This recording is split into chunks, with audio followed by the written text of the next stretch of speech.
500 টাকা বাবার কাছ থেকে নিয়ে বান্ধবীর বাড়িতে যাবে কথা বলে ঘুরতে যায় বন্ধুর সাথে। বন্ধু প্রথমে ওই তরুণীকে নিয়ে যায় একটা নির্যাতন। শুনতে অবাক লাগলো, মর্মান্তিক এমন ঘটনা রীতিমতো তোলপাড় চলছে জেলা জুড়ে। তামিম হচ্ছে আমার ফ্রেন্ড হয়, তামিমের সাথে গেছিলাম। ও আমাকে এমনি ঘোরার নাম করে নিয়ে গেছে, যে বলছিল যে ঘুরতে যাব চল, তো আমিও গেছি। আপনাদের কি মনে হয় কোনো দর্শিতা মেয়ে এভাবে হেসে হেসে কথা বলতে পারে? তার ভিতরে কি কোনো হাসি আসতে পারে কখনো? আর একটা মেয়ে 3 ঘন্টা দর্শন হবে, সে কি কেন কোনো প্রতিবাদ করে নাই, চিৎকার করে নাই? আশেপাশে কি কোনো ঘর নাই, মানুষ নাই? জিনিসটা দেখি এরকমই হলো।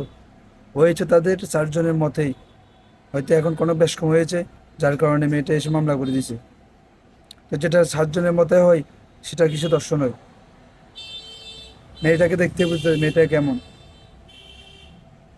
বাংলাদেশে এগুলো সব সম্ভব। ইচ্ছাকৃত করে ফাঁসানোর জন্য শুধু দর্শনের মামলাটাই যথেষ্ট, আর কিছু লাগবে না মানুষের লাইফ নষ্ট করতে।